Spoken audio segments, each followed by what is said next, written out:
La séance est ouverte. L'ordre du jour appelle les questions au gouvernement. La parole est à Monsieur Jérôme Chartier. Merci, Monsieur le Président. Monsieur le Premier ministre, vous avez décidé ce week-end d'interdire 2 manifestations pour préserver la paix entre les communautés. Je veux revenir sur l'interdiction de la manifestation de Sarcelles, car cette manifestation dite pour la paix n'avait en réalité rien de pacifique. Aller manifester contre Israël au cœur de ce que l'on appelle la petite Jérusalem de France, en effet, relevait davantage de la provocation que de l'apaisement. Lire sur les murs de la gare RER de Garches-Sarcelles ces mots en arabe. « Venez avec du fer, dimanche, on va casser du juif », ne conduisait pas, là non plus, à l'idée que l'on se fait d'une manifestation apaisée. La manifestation fut interdite à juste raison, mais les casseurs s'étaient de toute façon donné rendez-vous pour atteindre un objectif, celui que l'on observe depuis plusieurs mois, et cet objectif, c'est de faire peur à la communauté juive pour lui faire quitter la France. D'autres communautés connaissent cette situation à travers le monde, en plus terrible parfois et jusqu'à risquer la mort, et je pense en ce moment aux Palestiniens comme aux chrétiens d'Orient victimes d'une épuration systématique en Irak. Or, Monsieur le Premier ministre, les Palestiniens comme les chrétiens d'Irak, ce sont les Juifs de France. Ils sont une minorité à protéger absolument. Et je voudrais croire maintenant que tout sera mis en œuvre pour garantir leur respect et leur sécurité. Je vous demande donc de prendre 3 engagements. Le premier, de mobiliser les moyens nécessaires pour garantir le respect de la loi et des décisions de l'État. À Sarcelles, ce ne fut pas le cas. Je vous demande également de donner les instructions à tous les procureurs de France de poursuivre systématiquement tous les gestes et toutes les paroles à caractère antisémite pour montrer l'engagement de la République à protéger ses citoyens les plus exposés. Enfin, je vous demande, Monsieur le Premier ministre, de réaffirmer votre mobilisation pour protéger les minorités de France, et en particulier la communauté juive, car le jour où la République abandonnera le plus petit nombre au plus grand nombre, cette République ne sera plus la République française. Merci, Monsieur Chartier. La parole est à Monsieur Bernard Cazeneuve, ministre de l'Intérieur. Monsieur le député Chartier, comme vous, j'imagine que sur la totalité des bancs de cette Assemblée, je n'ai pas de doute sur ce point, l'antisémitisme, toutes les formes de haine qui se déploient dans l'espace public et qui peuvent porter atteinte à la sécurité d'un certain nombre de citoyens en raison de leur appartenance religieuse constituent des phénomènes qui doivent être grandement condamnés et qui ne sont pas acceptables.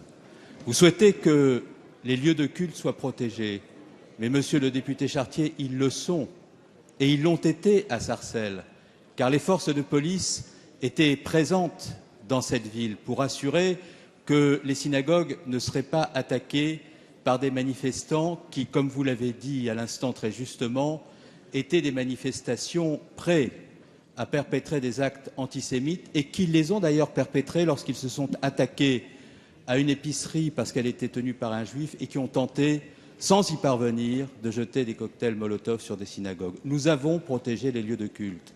Et depuis une circulaire que j'ai adressée à l'ensemble des préfets de France à la fin du mois de mai dernier, la surveillance est maximale et elle s'effectue, vous le savez bien, en très étroite liaison avec les représentants de la communauté juive, avec lesquels quotidiennement nous évaluons les risques et adaptons nos dispositifs de sécurité.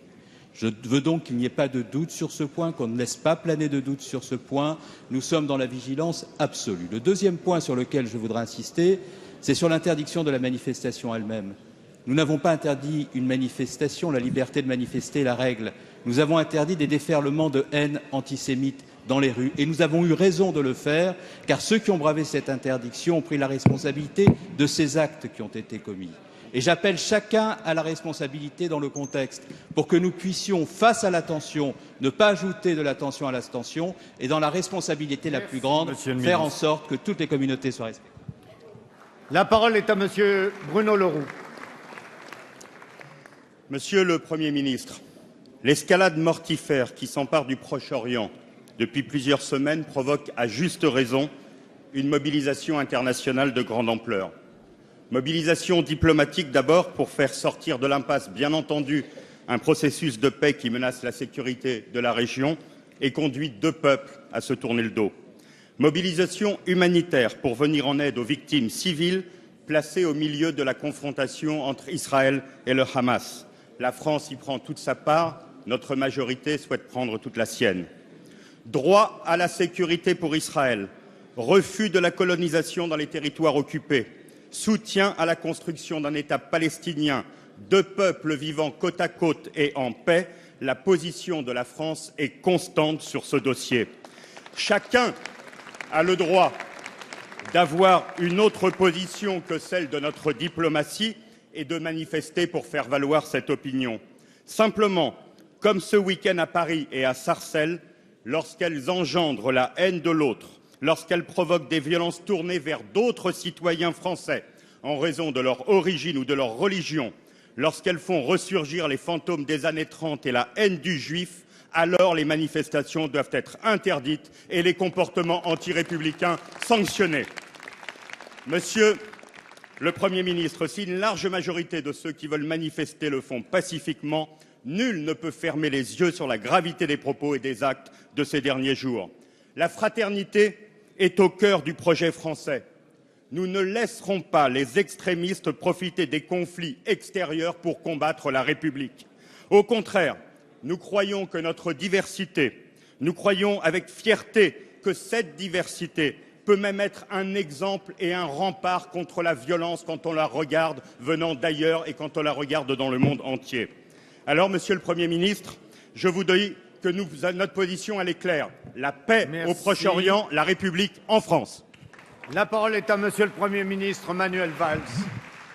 Monsieur le Président, Mesdames et Messieurs les députés, Monsieur le Président Leroux, manifester est un droit, une liberté. Manifester pour la paix au Proche-Orient, manifester pour dire son horreur de la guerre, son émotion, son indignation face à la souffrance des populations civiles palestiniennes de Gaza. Et comment d'ailleurs ne pas partager cette émotion devant ces images insupportables de femmes, d'enfants victimes des bombardements.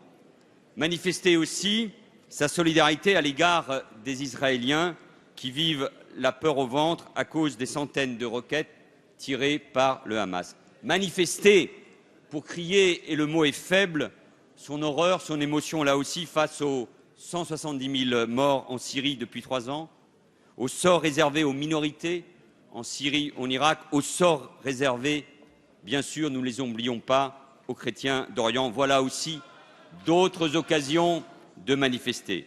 Manifester est donc un droit, parfois un devoir. C'est une liberté, oui, et c'est l'esprit de la République. Mais manifester, je fais aussi écho à la question de Jérôme Chartier, pour en fin de compte s'en prendre à des synagogues ou à des commerces juifs, cela porte un seul nom, l'antisémitisme, et l'antisémitisme, ce n'est pas une opinion, c'est un délit. Et cela appelait une réponse claire et une réponse ferme. Au vu des incidents graves et des actes antisémites constatés lors de la manifestation du 13 juillet à Paris, au vu des informations que le ministre de l'Intérieur détenait et des risques encourus, le préfet de police a décidé d'interdire la manifestation du 19 juillet à Paris. Cette décision, mesdames et messieurs les députés, elle s'imposait. Au vu d'éléments très précis qu'il avait en sa possession, le maire de Sarcelles, votre collègue François Pupponi, a décidé, a demandé l'interdiction de manifestations dans sa ville le 20 juillet. Il a eu raison là aussi et les faits le démontrent. Ce qui s'est produit à Sarcelles, M. Chartier le rappelait, où on a incendié des commerces, une pharmacie, des épiceries, parce qu'elles étaient tenues ou soi-disant tenues par des commerçants juifs. Là où on a essayé, sans y parvenir, parce que les forces de l'ordre étaient là, de lancer des cocktails Molotov sur des synagogues, cela s'appelle, et je le rappelle et je le répète, des actes antisémites. C'est insupportable, c'est intolérable et malheureusement, le hasard faisait que cela s'est déroulé le jour où nous commémorions la rafle du Veldiv. Il faut nommer ces actes, il faut en appeler à la conscience, ce sont des actes antisémites. Mesdames et Messieurs les députés, 4 manifestations, le ministre de l'Intérieur l'a rappelé, sur les 66 qui ont eu lieu ces derniers jours, ont été interdites pour des motifs parfaitement légitimes. Le ministre de l'Intérieur, dont je salue l'action, fera à chaque fois analyser par les préfets ces manifestations avec la plus grande attention. Rien ne peut justifier la violence à l'égard des forces de l'ordre, dont je veux saluer l'engagement, le professionnalisme et le sang-froid. Rien ne peut justifier, bien évidemment, l'antisémitisme. Et je veux m'adresser aussi à nos compatriotes, aux Juifs de France, qui vivent avec la peur et qui connaissent non seulement les morsures de l'histoire, mais aussi ce qui s'est passé ces dernières années, avec l'assassinat de Yann Halimi, avec les attentats de Toulouse et de Montauban, avec l'attentat récent commis par un Français au musée juif de Bruxelles. Chacun doit être pleinement conscient ici que des groupes radicaux, extrémistes, dans ces manifestations ou sur les réseaux sociaux, abritent derrière la mise en cause d'Israël un antisionisme de façade, c'est-à-dire tout simplement leur antisémitisme et la haine des Juifs. Il faut là aussi le dire et dire la vérité à ceux qui peuvent se retrouver dans ces manifestations.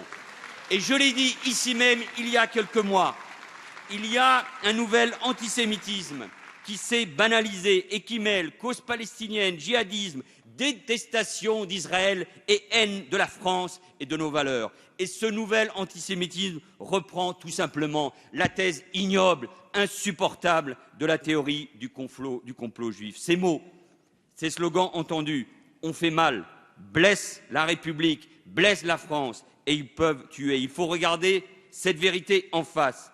Et même si c'est le fait d'une minorité, et je ne fais pas d'amalgame entre cette minorité et ceux qui manifestent, mais quand on se rend à une manifestation interdite, parce que quelques jours avant, il y a eu des slogans et des actes antisémites, et quand on est un élu de la République, quand on est un maire d'arrondissement, on fait attention là où on met les pieds et avec qui on manifeste. J'en appelle donc au rassemblement et à l'esprit de responsabilité. Je salue tous ceux qui, dans la majorité ou dans l'opposition, et je pense à 3 anciens Premiers ministres, Alain Juppé, Jean-Pierre Raffarin et François Fillon, qui se sont exprimés avec gravité et sens de l'État. Ce n'est pas l'interdiction, et le ministre de l'Intérieur l'a dit, ce n'est pas l'interdiction des manifestations qui a provoqué la violence, mais ce sont les violences qui ont justifié l'interdiction. Et face à la violence, face à l'antisémitisme, on ne se laisse pas aller à je ne sais quel doute et à je ne sais quel questionnement. Oui, vous avez raison, on peut débattre de tout, on peut mettre en cause la politique du gouvernement, on peut interroger le gouvernement, Laurent Fabius y répondra dans un instant, sur la position de la France au Proche-Orient. Mais on ne peut pas, face à l'antisémitisme, au racisme, à la violence, on ne peut pas se laisser aller. On tient avec fermeté, avec gravité. Les Français attendent que nous agissions dans l'unité et en faisant en sorte que nous nous initions. Il n'y a pas des communautés en France qui se divisent en fonction de ce qui se passe à l'extérieur. Il n'y a qu'une seule communauté, la communauté nationale, qui doit se retrouver autour de notre devise, donc de la fraternité, qui doit se retrouver autour de l'idéal de la France.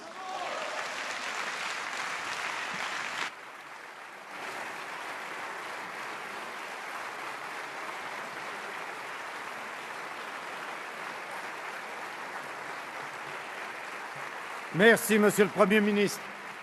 La parole est à Madame Brigitte Allain. Ma question s'adresse au ministre des Affaires étrangères et du Développement international. Monsieur le ministre, la bande de Gaza est sous occupation depuis trop longtemps. Les populations vivent dans la terreur permanente.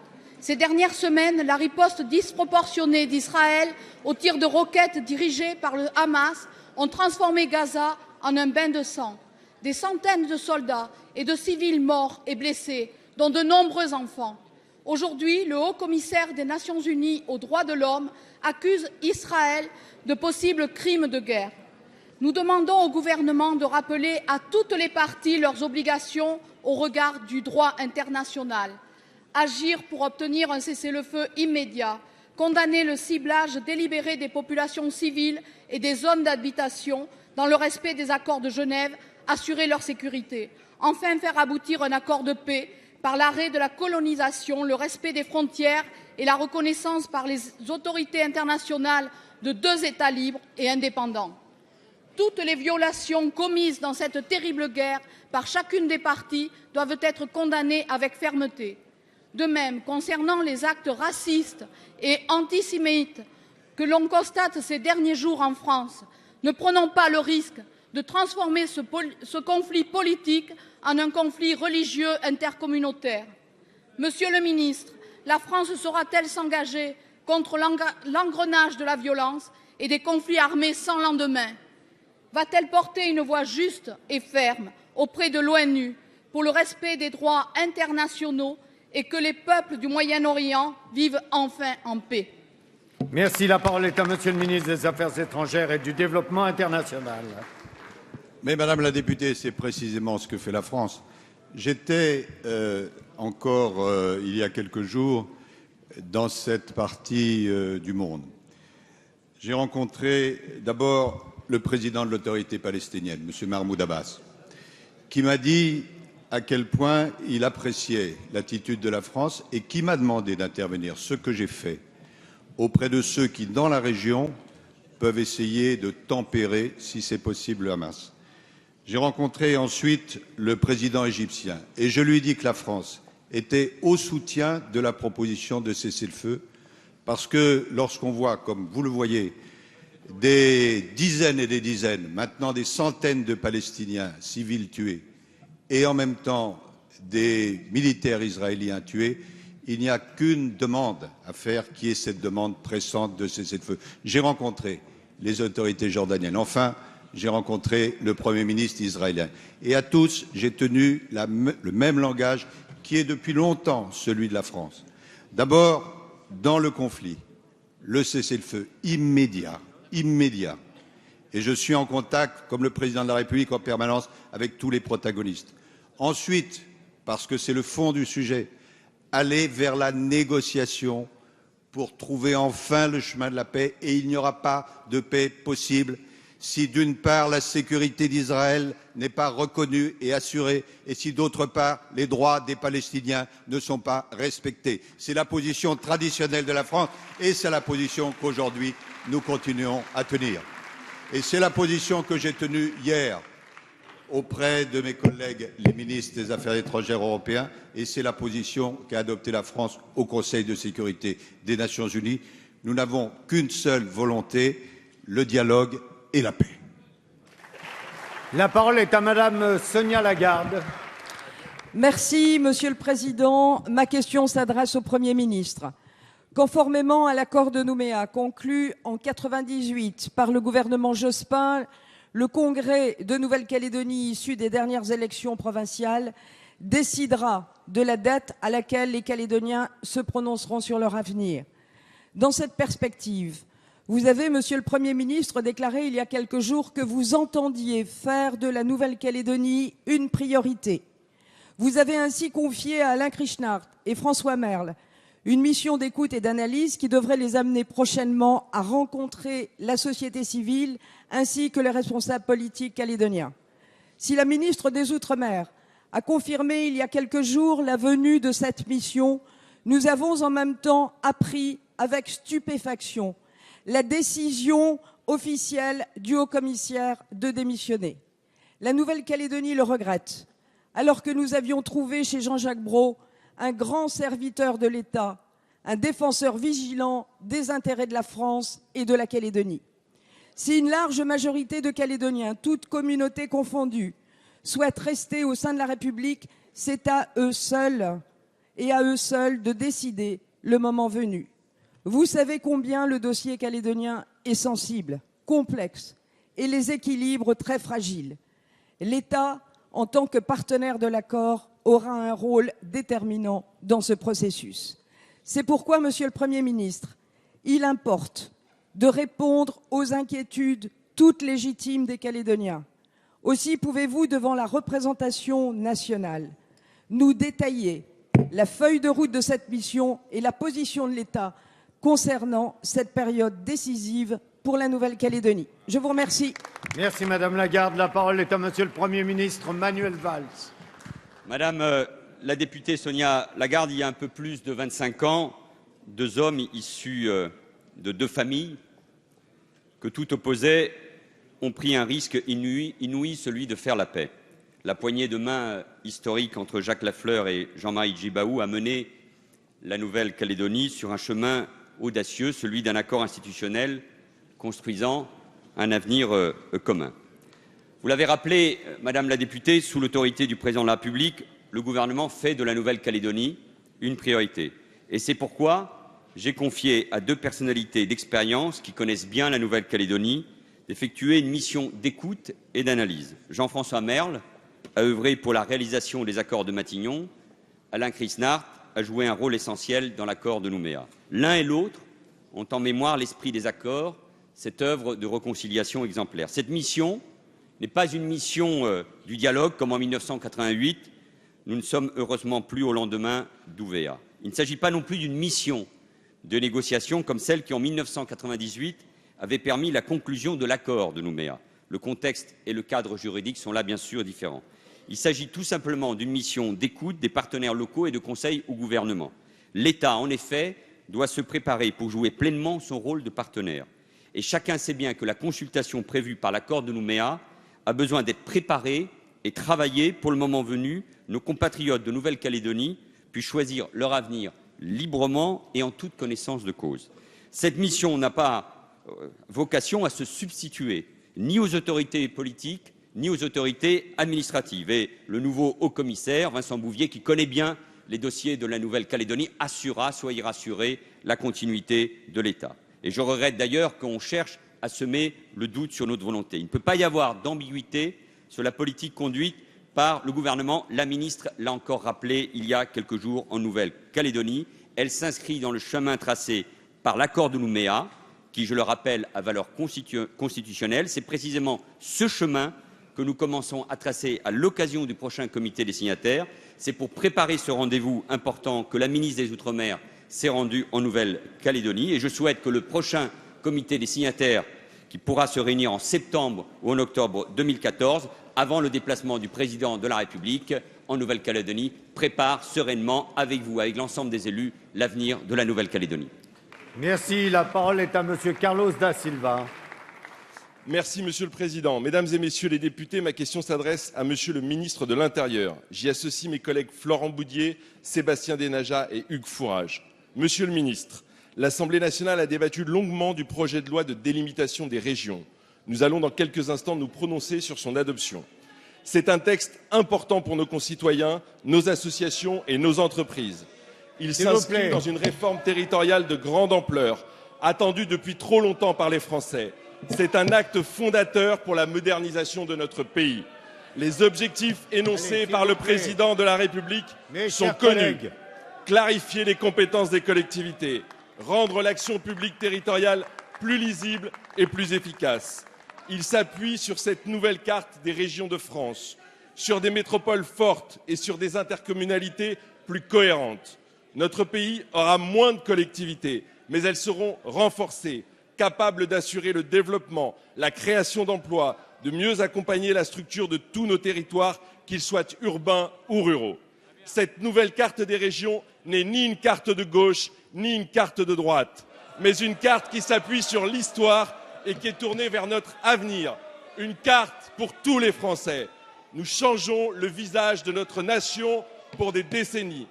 Le débat que nous avons eu a été vif et passionnant, comme en témoigne la réaction de nos collègues de droite. Il a dépassé pourtant les caricatures et le clivage majorité-opposition pour permettre à la France d'avancer.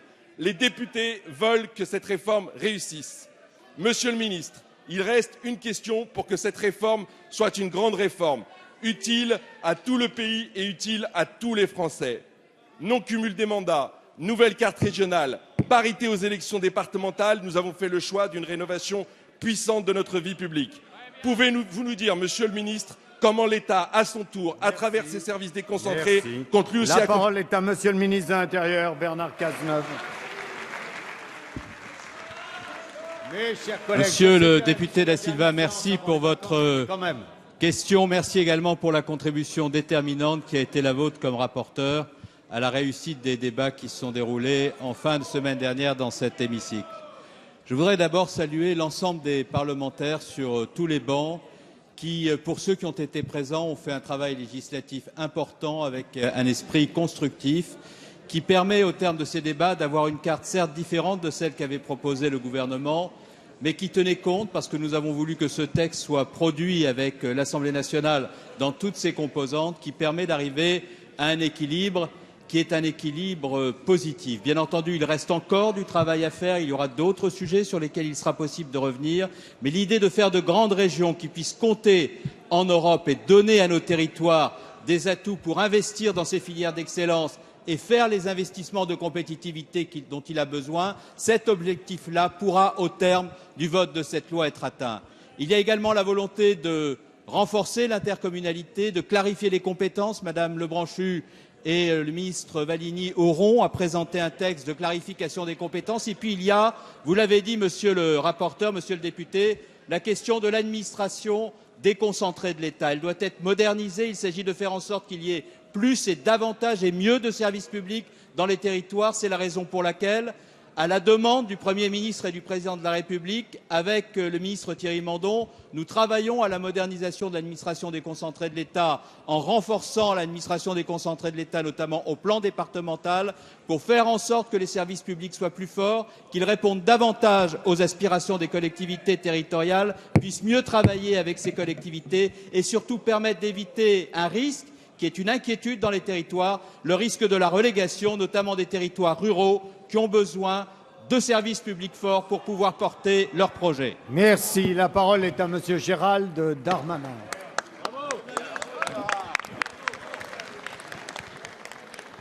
Monsieur le Président, ma question s'adresse à Monsieur le Premier ministre. Monsieur le Premier ministre, il n'est pas trop tard pour réussir le quinquennat. Cette critique acerbe et terrible ne vient pas des leaders de l'opposition, que vous caricaturez chaque semaine ici, Monsieur le Premier ministre. Elle ne vient pas non plus de l'immense majorité des Français qui, à chaque élection, vous signifient leur mécontentement. Elle vient de votre propre camp politique. Elle vient de votre camarade Martine Aubry. Il n'est pas, Monsieur le Premier ministre, trop tard pour réussir le quinquennat. Voilà 2 ans, vous promettiez la concorde et vous avez la discorde jusque dans le Parti socialiste. Il y a 2 ans, vous promettiez le redressement dans la justice et vous n'avez ni l'un ni l'autre pour les Français. Et il y a 2 ans, vous promettiez que dans le concert européen, la France sera entendue et vous n'êtes même pas capable de faire adopter votre commissaire européen que le président de la République a choisi. Il n'est pas trop tard, Monsieur le Premier ministre, pour réussir le quinquennat. Bien sûr, Madame Aubry a profité de la belle fusion entre le Nord-Pas-de-Calais et la Picardie pour régler à Paris, dans une conférence de presse, ses petits calculs politiques avec vous. Mais cependant, Monsieur le Premier ministre, combien de Français pensent la même chose, surtout parmi ceux qui vous ont fait confiance? Il n'est pas trop tard pour réussir le quinquennat. Monsieur le Premier ministre, qu'avez-vous à répondre à ce terrible réquisitoire qui vient directement de vos camarades socialistes? Merci. La parole est à monsieur le Premier ministre Manuel Valls. Monsieur le Président, Mesdames et Messieurs les députés, Monsieur le député Darmanin, c'est la dernière séance de questions au gouvernement, donc je ne veux pas que vous partiez en vacances avec les doutes qui vous submergent et que vous venez d'exprimer. Et votre analyse très pertinente, mais ça doit être le fruit d'une expérience que vous vivez actuellement dans votre formation politique sur ce qui se passe au Parti socialiste ou dans la majorité. Précisément, sur ces sujets-là, je crois que nous avons fait les uns et les autres, et vous l'avez fait ici dans le débat, et Bernard Cazeneuve en rappelait les fondements en répondant à Carlos da Silva, que sur ces questions-là, les lignes politiques, les frontières politiques peuvent épouser les frontières régionales. Le président de la République, il y a près de 2 mois, a fait une proposition pour une nouvelle carte des régions. Cette proposition s'inspirait aussi, j'ai déjà eu l'occasion de le rappeler, de travaux antérieurs qui avaient pu être menés par la mission Balladur ou au Sénat par des sénateurs, dont Jean-Pierre Raffarin, que je cite pour une 2e fois. Et ainsi, pour faire évoluer notre pays et pour rendre ces régions plus fortes, ce sera d'ailleurs l'objet du 2e texte que Marie-Lise Lebranchu et André Valigny porteront devant le Parlement à l'automne prochain. Et moi, je me réjouis, nous verrons bien tout à l'heure le vote, en tout cas il y a déjà des votes la semaine dernière, qu'on puisse s'accorder sur une carte qui, bien évidemment, correspond sans doute à ce qu'il faut pour le pays et qui peut d'ailleurs connaître, nous aurons encore d'autres lectures au Sénat et à l'Assemblée, telle évolution, là sur le droit d'option ou sur telle ou telle région, parce qu'il faut que nous soyons évidemment à l'écoute des uns et des autres. Mais l'important, c'est ce qui va ressortir tout à l'heure de l'Assemblée nationale, alors que le Sénat n'avait pas voulu aller jusqu'au bout du débat. L'important, c'est le débat que nous aurons sur l'avenir de l'intercommunalité et des conseils généraux, en tenant là aussi, encore une fois, de la spécificité des territoires ruraux. L'important, c'est que l'État accompagne cette réforme. Et si nous sortons tous, les uns et les autres, plus forts, au-delà des dissonances et des divisions que vous avez voulu rappeler, eh bien, nous sortirons plus forts et ça sera tant mieux et ça sera, là encore une fois, le Parlement et l'Assemblée nationale, Monsieur le Président, qui aura fait la démonstration que l'on peut bien travailler ici à l'Assemblée nationale pour l'intérêt général, pas pour un camp, mais pour l'intérêt de la France. Merci, Monsieur le Premier ministre. La parole est à Monsieur Serge Letchimy. Monsieur le Président, chers collègues, ma question s'adresse à Madame la ministre de la Santé. Depuis 8 mois, les Antilles et la Guyane sont touchées par une épidémie de chikungunya. Près de 120 000 cas ont été cliniquement constatés dans ces régions, certainement beaucoup plus selon les statistiques. Je tiens à préciser que le virus n'est pas mortel, mais que des personnes fragilisées peuvent en être les victimes. Aujourd'hui, nous constatons une stagnation de l'épidémie. Le nombre de cas hebdomadaires supplémentaires dans certaines régions est en diminution. La mobilisation locale est très importante, celle des autorités sanitaires, des professionnels, de la population, des collectivités et de l'État. D'ailleurs, votre présence sur le terrain, Madame la ministre, en est le témoignage. Cependant, le risque d'amplification, voire d'extension de l'épidémie est réel. C'est pour cela que l'effort doit continuer, plus particulièrement dans la lutte contre les gîtes larvaires. Mais nous devons aussi, en toute lucidité, en toute conscience, prendre conscience des limites actuelles de la lutte antivectorielle. Les cas isolés, non contrôlés, voire non contrôlables, dans l'état actuel de la réglementation, peuvent assez rapidement évoluer vers de véritables crises épidémiques. La fréquence des crises épidémiques est inquiétante. Nous sortons d'une épidémie de dengue. La Réunion a connu une épidémie majeure de chikungunya en 2005. Si la couverture sanitaire post-crise est efficace, les conséquences sociales et économiques ne sont pas évaluées et encore moins prises en compte. Enfin, ce n'est pas le moindre des constats. Il n'existe aucun vaccin pour traiter le virus de l'Aïdes, vecteur du chikungunya et de la dengue.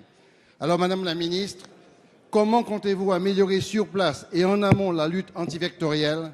Et quelles sont les mesures que vous pensez prendre pour réduire les risques de crise épidémique que nos populations affrontent avec dignité et avec courage? Merci. La parole est à Madame Marisol Touraine, ministre des Affaires sociales et de la Santé. Merci, Monsieur le Président, Mesdames et Messieurs les députés, Monsieur le député Serge Letchimy. Je me suis effectivement rendue aux Antilles il y a quelques jours où sévit une grave épidémie de chikungunya. Et on estime à au moins 15% la population qui aurait d'ores et déjà été touchée. Je veux saluer l'implication de tous, l'implication des services de l'État, l'implication des professionnels de santé, l'implication des collectivités locales et des élus dont vous faites partie, Monsieur le député Letchimy, ainsi que votre collègue guadeloupéen, Monsieur Lurel. Je veux indiquer qu'aujourd'hui, nous sommes à un moment clé de l'épidémie, car si une certaine stabilisation est observée, à la faveur de la saison des pluies, cette épidémie peut repartir. Et donc, nous devons redoubler de vigilance et nous mobiliser, car il n'y a pas de vaccin, et vous l'avez indiqué, même si pour la dengue devrait être très prochainement disponible un vaccin du laboratoire Sanofi. Donc face au chikungunya, seule la prévention est efficace. L'État est fortement engagé, des renforts sanitaires ont été envoyés, des renforts de la sécurité civile permettent de lutter contre les nids à moustiques, en particulier sur les toits des habitations. L'État a proposé aux collectivités 100 contrats aidés à destination de jeunes. Et des jeunes du service civique sont impliqués auprès de la population. J'ai eu l'occasion d'annoncer 52 nouveaux contrats de cette nature. De la même manière, vous m'avez indiqué, Monsieur le député, que vous souhaitiez que des volontaires médecins puissent être mobilisés auprès de la population Si cela s'avère utile, cela sera le cas. Le gouvernement est pleinement mobilisé et remercie l'ensemble des acteurs locaux de leur engagement. La parole est à monsieur Jean Leonetti. Monsieur le Président, mes chers collègues, ma question s'adresse à Monsieur le Premier ministre. Monsieur le Premier ministre, votre gouvernement s'est engagé à ne pas légaliser la pratique des mères porteuses, qu'on appelle pudiquement la gestation pour autrui. Cette pratique est contraire au respect de la dignité de la personne, car elle permet de louer un utérus pendant 9 mois de la mère porteuse et de marchandiser ainsi le corps humain. Il considère l'enfant à naître comme un objet de contrat et donc comme une chose que l'on commande contre rémunération. Dernièrement, la Cour européenne des droits de l'homme a permis la filiation transcrite des enfants nés de cette pratique dans le Code civil français, dans l'État civil français. Cette situation va incontestablement favoriser la pratique des mères porteuses. Il convient donc de renforcer notre législation pour éviter ces pratiques. Monsieur le Premier ministre, est-ce que vous êtes favorable à ce que nous soyons capables de sanctionner dans notre droit les agences qui favorisent ce trafic d'enfants? Êtes-vous favorable à sanctionner aussi ceux qui ont recours à cette pratique? Êtes-vous favorable à une proposition de loi que nous allons déposer et qui va dans ce sens? Je ne suis pas le seul à vous faire cette proposition. Une tribune récemment parue a fait en sorte que des personnalités comme Jacques Delors, Lionel Jospin, mais aussi Thierry Solère, Marie-Georges Buffet, Alain Claes, vous ont demandé au président de la République d'aller dans le même sens. Monsieur le Premier ministre, les corps ne sont pas à louer, les enfants ne sont pas à vendre, les êtres humains ne sont pas des choses. Monsieur le Premier ministre, je viens de vous entendre demander de se rassembler sur nos valeurs.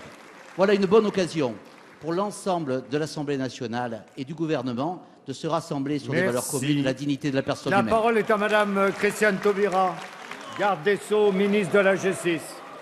Ah, s'il vous plaît, s'il vous plaît. Monsieur le Président, Mesdames et Messieurs les députés, Monsieur le député Leonetti, vous l'avez dit et je le répète avec insistance, la gestation pour autrui est prohibée en droit français. C'est un principe d'ordre public à caractère absolu qui ne souffre donc aucune exception. Cela est inscrit dans la loi civile à l'article 16 alinéa 7 qui dispose que toute convention portant sur la procréation ou la gestation pour le compte d'autrui est nulle. C'est inscrit également dans la loi pénale à l'article 227-72 que vous voulez modifier d'ailleurs et qui punit les personnes physiques et morales d'1 an d'emprisonnement et de 15 000 € d'amende si elles s'entremettent entre ce qu'on peut appeler des clients, un couple, et des personnes qui assurent cette prestation. Donc il n'y a pas de débat, sur ce sujet. Il n'y a pas de débat sur cette prohibition. Et les arrêts de la Cour européenne des droits de l'homme du 26 juin ne modifient en rien ce principe d'ordre public dans le droit français. Il distingue la situation des parents de la situation des enfants. J'entends dire la circulaire. Je rappelle que la circulaire de janvier 2013 est une circulaire qui demande la délivrance des certificats de nationalité, la filiation étant assurée. Cette filiation étant assurée et la filiation selon le Code civil, une fois que la filiation est assurée et vérifiée, elle octroie la nationalité. Il s'agit donc de respecter les dispositions du Code civil et de délivrer ce certificat de nationalité. Monsieur le député, vous allez déposer une proposition de loi. Cela donnera lieu à un débat. C'est un sujet extrêmement important sur lequel le gouvernement a une ligne tout à fait claire et les polémiques en la matière n'ont rien à faire ici. Merci. La parole est à monsieur Michel Pouzol. Monsieur le Président, Mesdames et Messieurs les ministres, mes chers collègues, ma question s'adresse à Monsieur Frédéric Cuvillier, secrétaire d'État chargé des transports, de la mer et de la pêche. Monsieur le ministre, il y a quelques jours, nous étions ensemble sur le quai de la gare de Brétigny-sur-Orge pour rendre hommage aux victimes du plus grave accident ferroviaire que notre pays ait connu depuis 25 ans, le déraillement du train Paris-Limoges du 12 juillet 2013 qui a causé la mort de 7 personnes et une trentaine de blessés. À l'occasion de cet événement, je tenais une nouvelle fois à exprimer ma solidarité aux victimes et à leurs familles.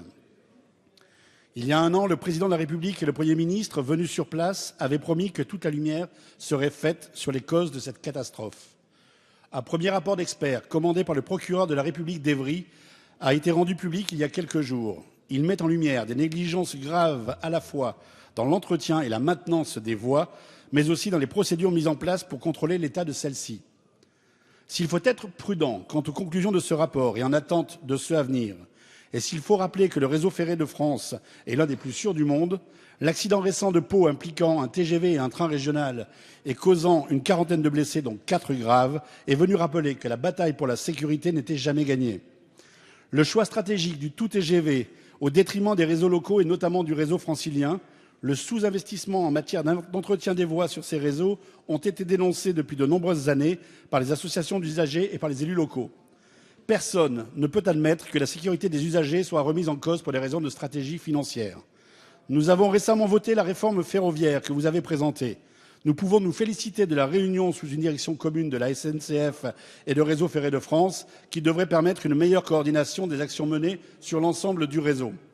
Pouvez-vous nous indiquer, Monsieur le Ministre, quels moyens seront mis en œuvre pour l'entretien du réseau ferré local qui souffre d'un manque criant d'investissement depuis de trop nombreuses années, afin que des drames comme celui de Brétigny-sur-Orge ne puissent plus se reproduire?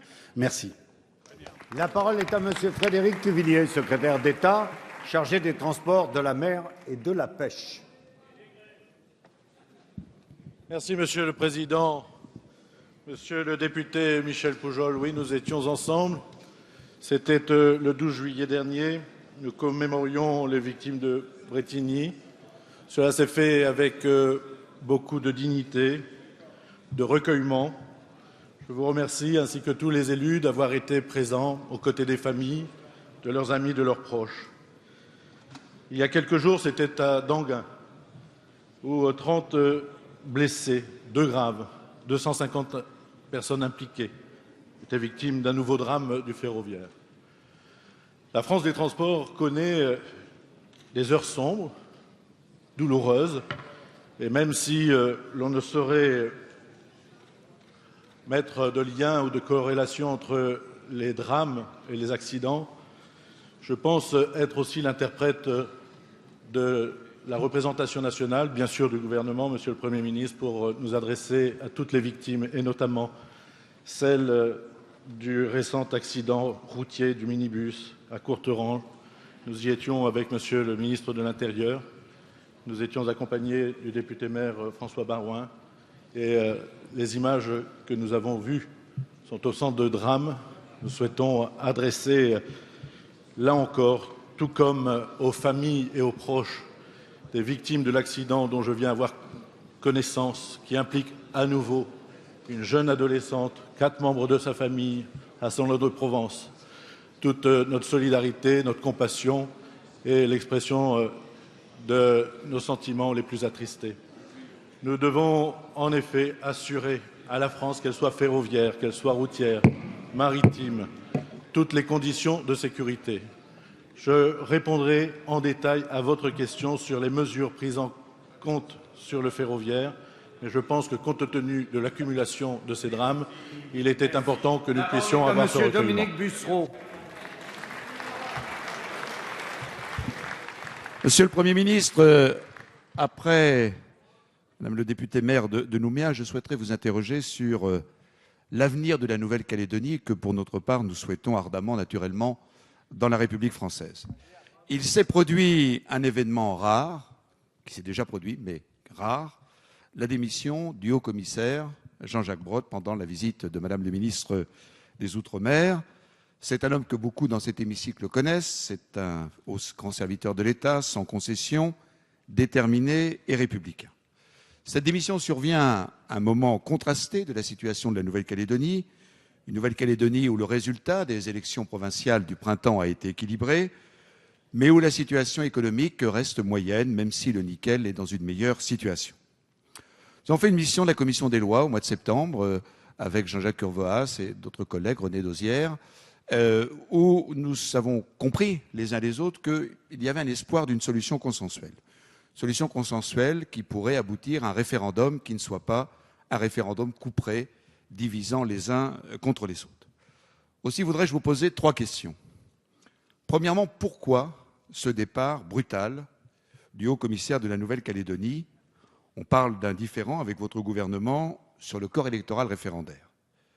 Deuxièmement, quelle va être la situation administrative de ce haut fonctionnaire apprécié qui doit être réglée, à notre sens, et je crois que nous le pensons tous, de manière particulièrement équitable.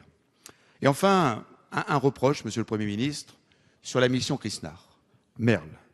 Vous le voyez bien, et vous le savez, je ne mets pas en cause la personnalité de ces 2 hauts fonctionnaires, ce n'est pas une mission équilibrée, c'est une mission monocolore, avec un manque réel de neutralité sur ce sujet des 2 missionnaires. Pourquoi cette mission et comment? Et pouvez-vous la modifier? Merci. La parole est à Monsieur le Premier ministre Manuel Valls. Pas correct, franchement. Monsieur le Président, Monsieur le ministre Bussereau, vous êtes parmi les députés de métropole un des meilleurs connaisseurs de la Nouvelle-Calédonie, comme votre collègue René Dosière ou le président Urvoise. Je vous remercie pour cette question et j'y réponds bien volontiers. Comme je l'ai indiqué à Madame Lagarde, la mission que j'ai confiée à Alain Chrisnard et Jean-François Merle est une mission d'écoute et d'analyse. Ce que je sais, je le rappelais tout à l'heure, Monsieur le député, c'est que Alain Chrisnard et Jean-François Merle, ou plutôt Jean-François Merle et Alain Chrisnard, ont contribué auprès de 2 premiers ministres respectifs au processus de paix. Et c'est la seule raison pour laquelle ils ont été missionnés avec les objectifs que j'ai rappelés tout à l'heure. La République a toujours été présente à chaque étape institutionnelle et continuera à le faire avec le souci du bien commun des Calédoniens. Mais entendons-nous bien, il est exclu que le gouvernement se substitue au choix des acteurs calédoniens et s'engage dans un chemin qui ne recueillerait pas au préalable l'assentiment de tous les partenaires. Et dans cet esprit, j'entends d'ailleurs associer très étroitement, je l'ai dit d'ailleurs à l'ensemble des acteurs calédoniens que j'ai rencontrés il y a quelques semaines avec la ministre, j'associerai très étroitement la représentation nationale comme cela a toujours été fait dans le passé. Et je vous propose donc de réfléchir à la création d'un groupe de travail composé de députés et de sénateurs issus de la majorité comme de l'opposition pour suivre en temps réel ce travail et y être associés. J'ai évoqué cela avec Jean-Jacques Urvoise. Quant au préfet Brault, je ne doute pas un seul instant qu'il lui sera proposé les fonctions à la hauteur de ses capacités professionnelles. N'ayez en revanche aucun doute sur le fait que son départ, sa démission, n'a rien à voir avec la politique du gouvernement. Et je voudrais terminer par une évocation plus personnelle. Il se trouve que j'ai été ministre de l'Intérieur et que je crois que pour ce qui concerne ces questions-là, il appartient très honnêtement toute responsabilité au gouvernement, partie évidemment de ses responsabilités, que de gérer, de traiter les nominations et la suite et la continuité de l'État. Mais je voudrais terminer par une évocation plus personnelle. Au petit matin de la signature des accords de Matignon, le 26 juin 1988, revenant sur la tragédie d'Ouvéa, Michel Rocard a fait promettre aux participants de tout faire pour que plus jamais la Nouvelle-Calédonie ne soit un enjeu de politique politicienne au plan intérieur. Et je me sens, avec beaucoup d'autres bien sûr, d'une certaine manière, dépositaire et comptable de cet engagement solennel. Et c'est pour cela que nous avons besoin du concours de tous pour mener à terme et réussir le processus des accords de Matignon et de Nouméa. C'est ce que souhaitent tous les élus de Nouvelle-Calédonie et je compte sur vous et sur chacun d'entre vous pour y réussir. Merci, Monsieur le Premier ministre. La parole est à Monsieur André Chassaigne. Monsieur le ministre des Affaires étrangères, Gaza est le théâtre d'une tragédie humaine, celle d'une prison à ciel ouvert, dont la population subit les bombardements massifs de l'armée israélienne. Censée neutraliser les tunnels et les roquettes du Hamas, l'opération militaire détruit mosquées, maisons, écoles et même hôpitaux. Ces bombardements, dits chirurgicaux, ont déjà coûté la vie à près de 650 Palestiniens, dont une écrasante majorité de civils et des centaines d'enfants. Je le dis solennellement, ces actes sont des violations du droit international humanitaire constitutives de crimes de guerre. Et pourtant, cette énième opération militaire israélienne à Gaza bénéficie du soutien des dirigeants occidentaux qui confortent le sentiment d'impunité du gouvernement israélien. Quand le président Hollande a manifesté sa solidarité au gouvernement israélien en l'habilitant à prendre toutes les mesures pour protéger sa population, il a oublié la protection de la population palestinienne. Cette position, Monsieur le ministre, rompait avec la traditionnelle solution des deux États pour deux peuples, seule à même d'instaurer une paix juste et durable. Nous avons pris acte de votre position plus équilibrée, Monsieur le ministre des Affaires étrangères. Mais il faut aussi rappeler que l'actuel gouvernement israélien est l'émanation d'une droite nationaliste extrême qui poursuit la colonisation, le blocus inhumain de Gaza et l'emprisonnement arbitraire de Palestiniens au mépris du droit international. Ma question est précise. Quel a été ou quel sera le vote de la France sur la résolution discutée aujourd'hui même à l'ONU demandant la protection internationale des Palestiniens et une enquête internationale d'urgence sur l'offensive israélienne?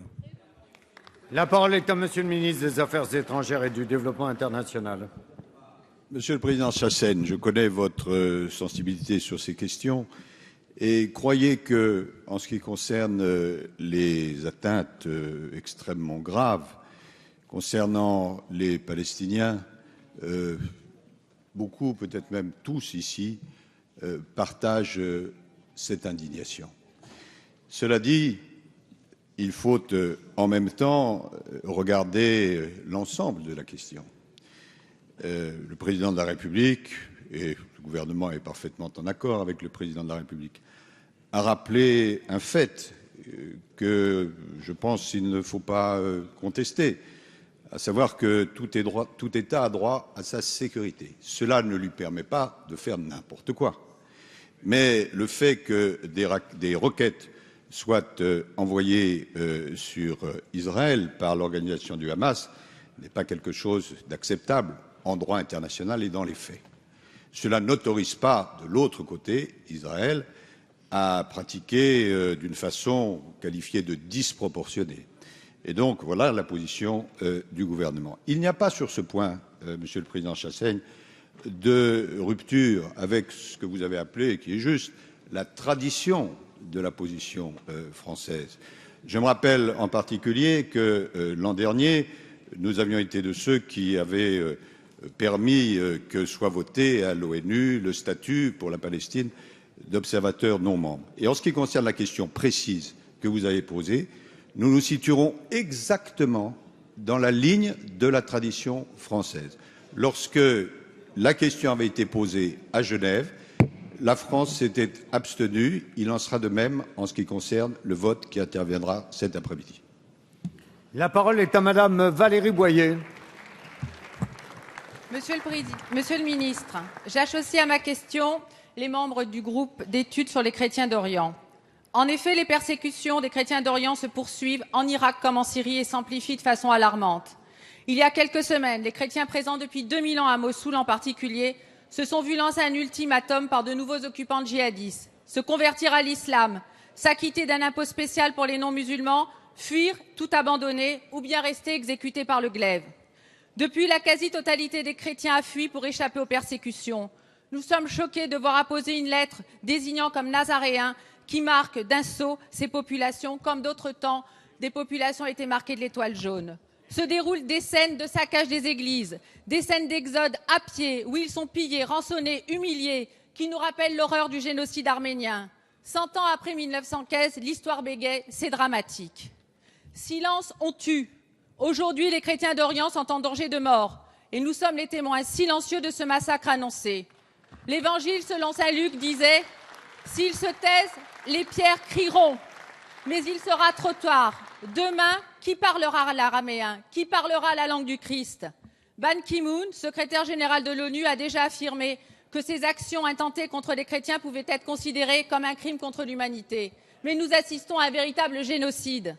Monsieur le ministre, il y a 3 semaines, vous nous demandiez de ne pas douter un seul instant de la voix et de l'action de la France à ce sujet. À ce jour, le président de la République est pourtant l'un des seuls chefs d'État à ne pas s'être exprimé sur les chrétiens d'Orient. Aussi, je vous en conjure, chaque minute compte, que le silence de la France ne soit pas complice de ces crimes. Ne laissez pas la France faillir à son devoir historique et moral de protection des minorités chrétiennes d'Orient pour ne pas faire rougir l'histoire. La parole est à Monsieur le ministre des Affaires étrangères. Madame la députée, je pense que tout le monde ici partage l'émotion forte que vous avez traduite dans votre question. Mais en même temps, il faut dire les choses en ce qui concerne la France telles qu'elles sont. Vous qui suivez cette question êtes certainement informé que lundi dernier, c'est à la demande de la France, que le Conseil de sécurité des Nations Unies s'est exprimé explicitement sur ce sujet. De la même façon, le président de la République, moi-même, tel ou tel membre du gouvernement, a rappelé, comme vous l'avez fait, à quel point cette question des chrétiens d'Orient, en Irak, mais plus largement, était une question qui devait nous mobiliser. Concrètement, en plus de la saisine du Conseil de sécurité ce lundi, nous avons, sur le plan pratique, financier, dépêché un certain nombre de crédits pour permettre que toute une série de personnes déplacées soient aidées. Cela vaut pour l'Irak, cela vaut dans d'autres régions du Proche et du Moyen-Orient. Et ce matin même, en Conseil des ministres et en Conseil de défense, nous avons abordé ce sujet avec le président de la République. Je voudrais terminer sur l'Irak. En ce moment même, les Irakiens sont en train de déterminer leurs institutions. Il est capital, je dis bien capital, qu'on puisse empêcher la partition irakienne. Car si l'organisation terroriste, EIL, prend le dessus, comme beaucoup d'indications nous le montrent, à ce moment-là, le phénomène que vous avez décrit va non seulement se poursuivre, mais s'amplifier. J'appelle donc, à travers cette Assemblée, tous ceux qui peuvent faire pression pour faire en sorte que l'Irak ne soit pas démembré. Ce sera la position de la France au soutien de toutes les minorités, en particulier des chrétiens d'Orient. La parole est à Monsieur Jean-Louis Touraine. Monsieur le Président, mes chers collègues, ma question s'adresse à Monsieur le ministre de l'Intérieur. Au Conseil des ministres de ce matin, vous avez présenté le projet de loi attendu sur la réforme de l'asile. Il y a exactement un an, votre prédécesseur, Monsieur Manuel Valls, engageait une grande concertation pour la réforme du droit d'asile. Pendant trop longtemps, ce sujet a fait l'objet de polémiques. Notre gouvernement a choisi le dialogue, la recherche d'un consensus entre tous les acteurs.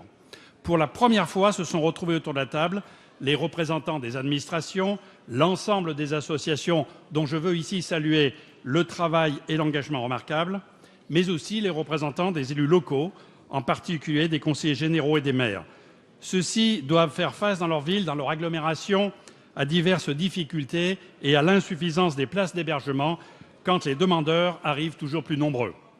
L'attente de tous était à la mesure de leur désarroi face à certaines situations. En effet, comment accepter de voir des personnes maintenues 2 années durant dans une procédure administrative incertaine? Comment accepter de voir des personnes déboutées du droit d'asile se maintenir sur notre territoire, parfois même à l'intérieur des centres d'accueil, alors que le système est à saturation? Comment accepter de voir ces associations, ces travailleurs sociaux à bout de nerfs, parce que la quasi-totalité des demandes d'asile se concentre sur un même territoire? Enfin, et surtout, comment accepter que se délite ce magnifique droit à la protection en France pour ceux qui sont fortement menacés dans leur pays? La France est fière d'avoir été pionnière en la matière. Elle doit tout faire pour préserver son action généreuse et humaniste. Avec la sénatrice Valérie Létard et par-delà les frontières partisanes, nous avons tenté l'an dernier de construire un rapport équilibré, lucide et républicain. Pouvez-vous, Monsieur le ministre, nous confirmer que le projet du gouvernement répondra bien aux nécessités, aux attentes et aux valeurs formulées par la grande concertation nationale? La parole est à Monsieur Bernard Cazeneuve, ministre de l'Intérieur. Monsieur le député Touraine, merci pour votre question. Je voudrais tout d'abord saluer l'importance du travail que vous avez accompli avec la sénatrice Valérie Létard sur la question de la rénovation de la réforme de l'asile, à la demande du Premier ministre lorsqu'il était ministre de l'Intérieur, qui, comme vous l'avez dit, a engagé une vaste concertation de grande qualité, de manière à faire en sorte qu'il puisse y avoir des propositions qui soient à la hauteur de l'enjeu. Le premier point sur lequel je voudrais insister, c'est sur la nécessité de raccourcir les délais. Vous l'aviez pointé dans votre rapport, 24 mois entre la première demande d'asile et la réponse de l'État. Ce sont des conditions indignes faites aux demandeurs d'asile. Ce sont des difficultés humaines qui sont parfois dramatiques dans un certain nombre de territoires de la République. Donc nous allons raccourcir les délais pour les ramener à 9 mois. Comment? En donnant des moyens supplémentaires à l'OFPRA et à la CNDA, de manière à ce que les dossiers puissent être traités rapidement. Vous l'avez souhaité, nous allons le faire. Il y a également la volonté de renforcer les droits des demandeurs d'asile.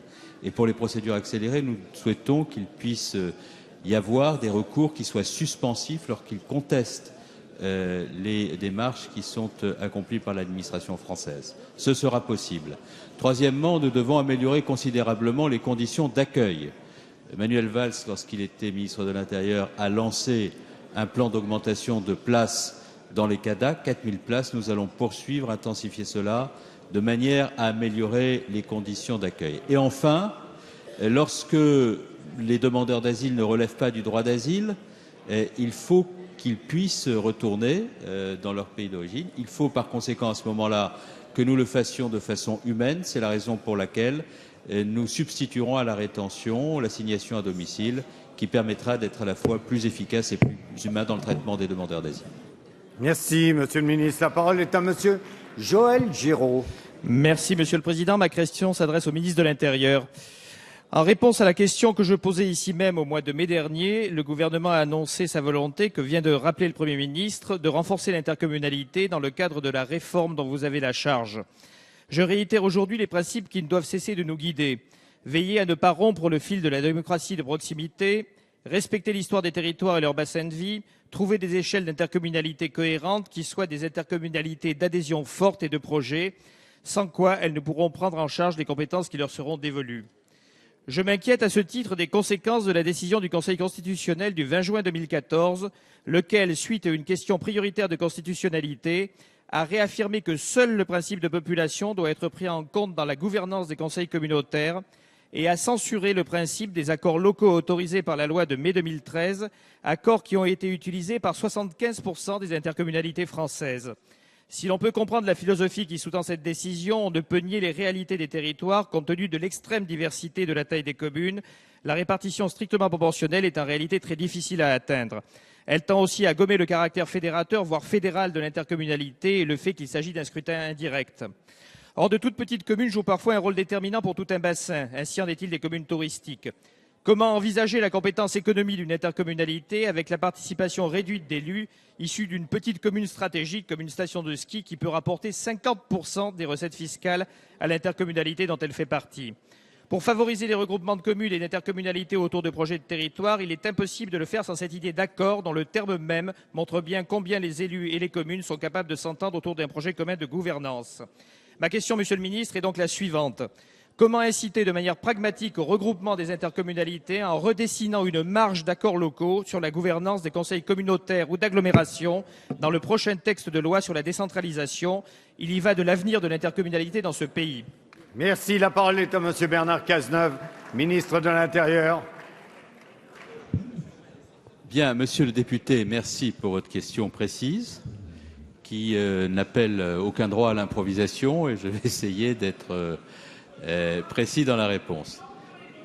Premier point, vous faites référence à une décision du Conseil constitutionnel commune de Salbris, qui est une décision du Conseil constitutionnel qui a été prise très récemment, le 24 juin dernier, et qui considère que le dispositif qui a été arrêté par un certain nombre de communes en application d'un amendement à la loi du 16 décembre 2010 relative notamment à l'intercommunalité pose un problème d'égalité devant le scrutin. En effet, il été établi à travers cet amendement à la loi de décembre 2010 le principe de la possibilité d'augmenter de 25% le nombre de conseillers communautaires dans les intercommunalités pour ce qui concerne la part répartie à la proportionnelle à la plus forte moyenne.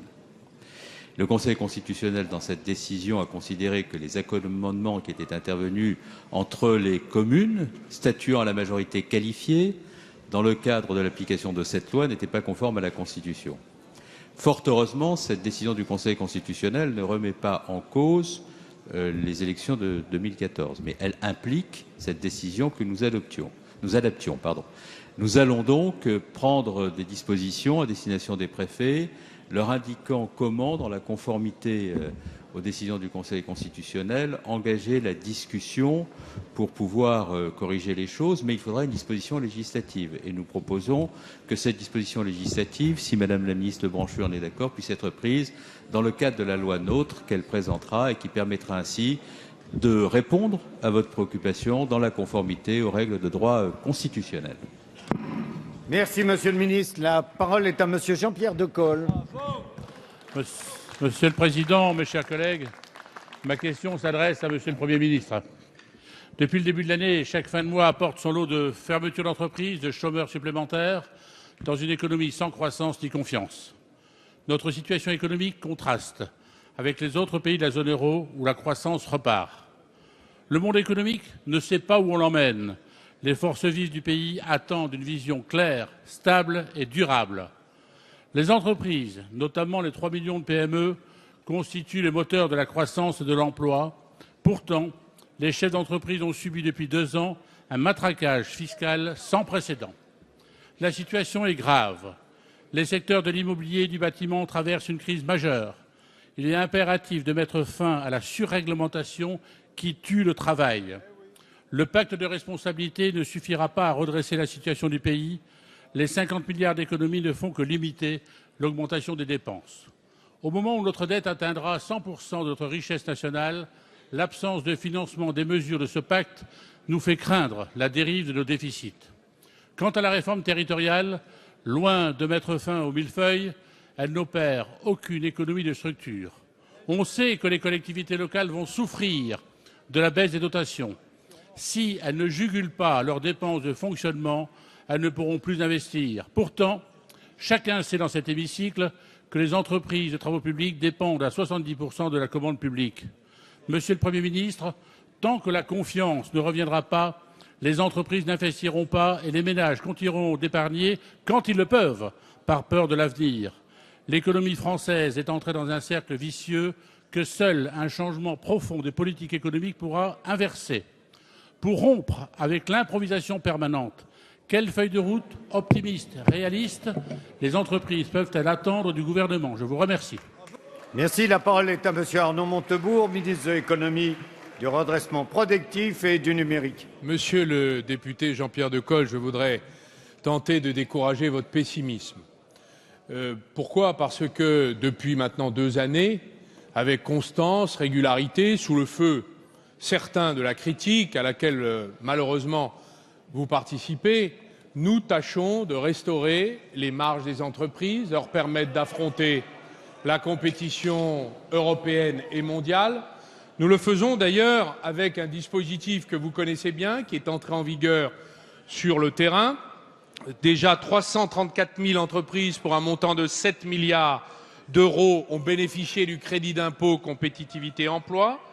Je note d'ailleurs, cela n'a pas dû échapper à votre observation, monsieur le député, que nous observons dans les baromètres Altares une chute des faillites des petites et moyennes entreprises de 25%, alors que nous étions très élevés. Nous voyons aussi cette mobilisation nationale en faveur de l'emploi et de la restauration des performances des entreprises, amener des branches entières, signer des accords sur la création d'emplois en contrepartie du pacte de responsabilité. Dans la chimie, le ministre des Affaires sociales a annoncé un accord pour la création de 47 000 emplois dans cette branche.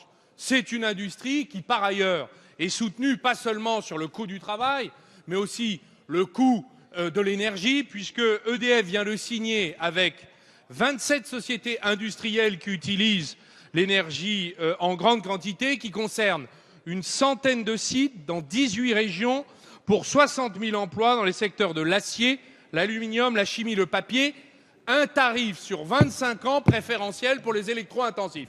Nous nous battons tous et nous souhaitons compter sur vous et votre concours. Merci. Merci. La séance des questions au gouvernement est terminée. La séance est suspendue.